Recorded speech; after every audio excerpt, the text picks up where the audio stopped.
Hello, this is Anastasia Battle with the LaRouche organization, filling in for Harley Schlanger. Today is December 30th, 2022. And I would like to thank everybody here who participated with me yesterday for your responses in the comment section and your commitments to going to organize. I really do look forward to your reports, and I intend to respond to every single one of you with feedback and have an open dialogue. And actually, I'll come back to some of those responses at the end of this. But one thing I do want to get at, because I hear quite often from people, especially in the United States, why aren't more people responding? Why aren't more political figures acting in the United States? I mean, we're facing thermonuclear war, right? And I think that question is a very important one to answer. And it comes from a cultural shift that happened after the assassination of John F. Kennedy. Because that assassination didn't just mean the death of the president, which is absolutely horrific, absolutely terrible.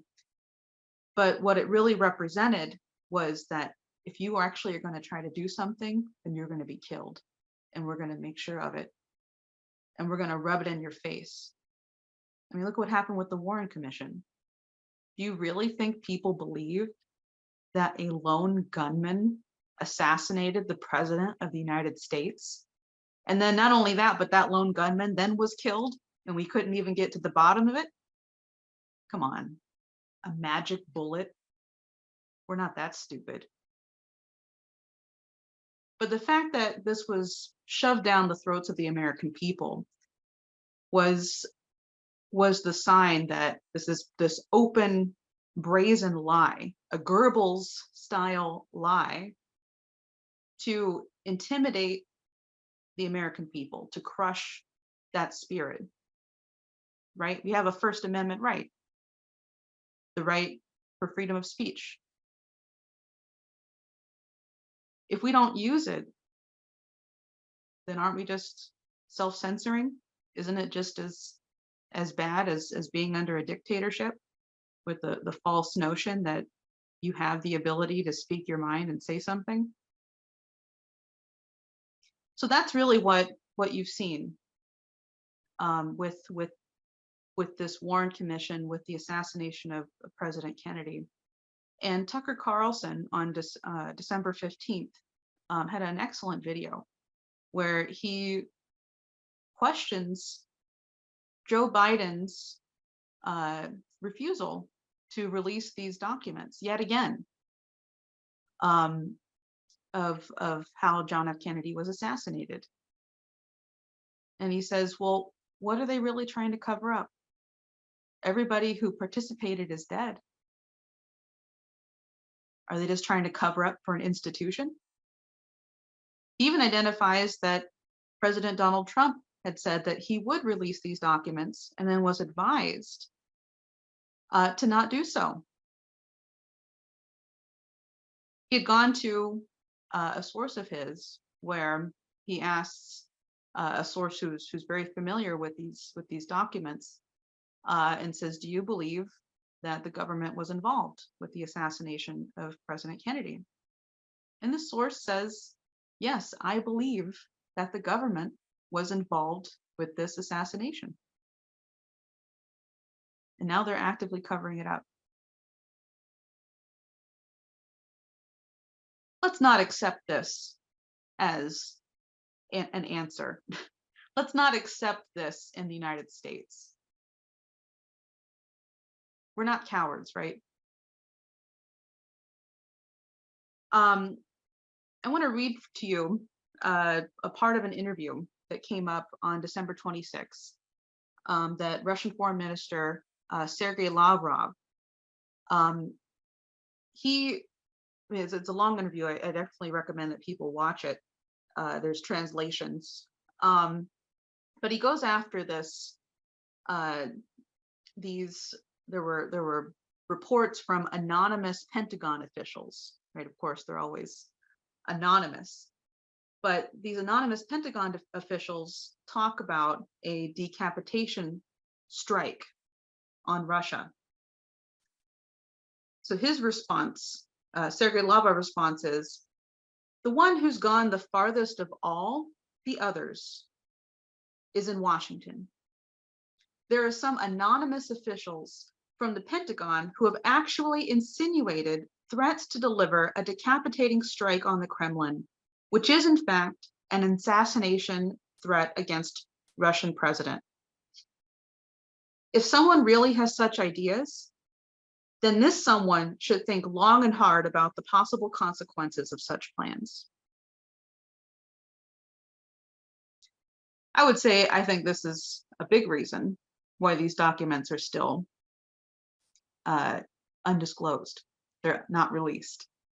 Because yes, they are in fact still covering up for an institution which not only killed our president in the United States, but has overthrown many governments.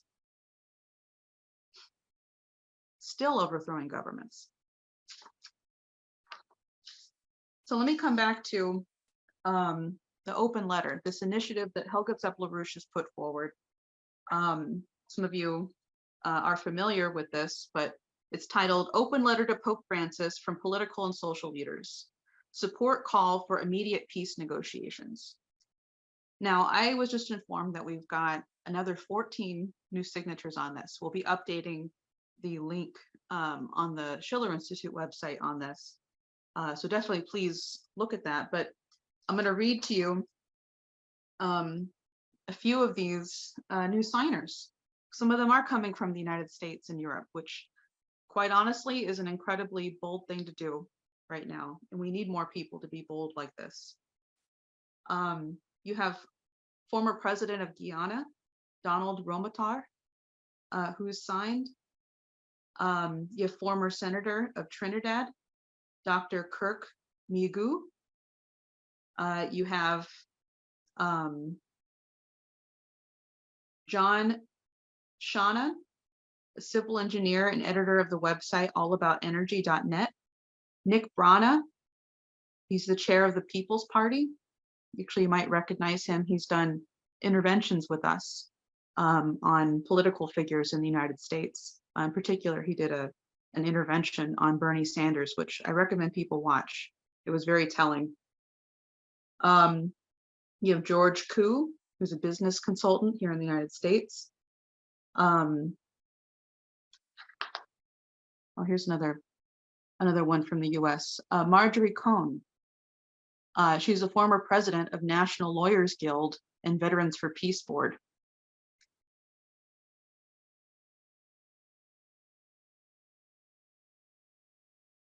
You have journalists on here. Jennifer Chambers, a social activist. I mean, there's many people on here, and I'm sorry if I'm butchering your names. I don't speak every language. I wish I could. But there's many people on here. We need many more. And we're going to be updating with more signers on here as well. But with this growing support for peace negotiations, which what we're calling for is not just to say, you know, we want a blanket peace agreement or something like that. What we're calling for is a new security architecture. Helga Zepp-LaRouche calls this a new security and development architecture. And that's how you create real peace, right? Yes, we do need immediate negotiations to stop the threat of nuclear war with Russia and China, or excuse me, with Russia and Ukraine, which is leading to the conflict with the United States. It has nothing to do with Ukraine.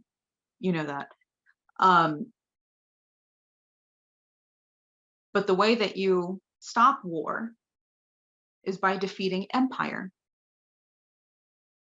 And how do you defeat empire? You defeat it by changing the system itself. And this, like I was discussing yesterday, this is already happening, right? You have over 130 nations who have joined the Belt and Road Initiative. You have the BRICS Plus. You have the nations of the non-aligned movement who are now strong enough and wise enough to take on this empire policy, especially at a time when this empire is at its weakest. It will not survive. And some people were saying, well, you know, the British Empire, I mean, it's gone. It ended. I don't see that. I don't see that this empire ever ended. When did it end? Give me a date. Tell me when it ended. Did we get rid of the British Commonwealth? Did Britain get out of Africa and allow Africa to develop? Is that what you're seeing? I mean, what's really funny to me is that you have all these colonial nations who are attacking China for trying to develop and work out deals in Africa. And they're saying that China is trying to colonize them, turn them into debt slaves. And I have to say, excuse me, you were the ones that turned them into debt slaves. You were the ones with the IMF and the World Bank that put these nations into absolute poverty. You were the ones that went in there and looted and are still looting these countries. So yes, some people may be fearful that China is going in there to do something, but this is all gossip. It's worse than the pot calling the kettle black. It's literally an imperial line to prevent nations from collaborating. If people really cared about getting rid of empire, then they would reveal these assassination documents, the JFK files. They would create a new system, a new just economic system. They would work out a real peace negotiations with Russia. They would work out a new system for security. So I want to close with that. Thank you for all of your responses. I'll be following up with everybody. Please lean on us. Use all of our knowledge. I'm very open to collaborating with anybody who wants to work on getting this open letter out, on getting vigils organized and set up, on organizing meetings with people. Tell me your problems. Tell me what you're coming up against. What are the lines that you're hearing? Because I can guarantee you that just because one person is disagreeing with what you're saying, they didn't come up with that themselves. It's probably a line that was inserted to keep them disorganized and unable to be potent. So let's have some fun, getting more intelligence, exposing more, getting more people activated. Don't be intimidated by this. Don't let this this policy of intimidation keep you from doing what's right. Let's clear our minds and think about what's necessary in the world right now and where we need to be. So thank you, and we'll talk soon.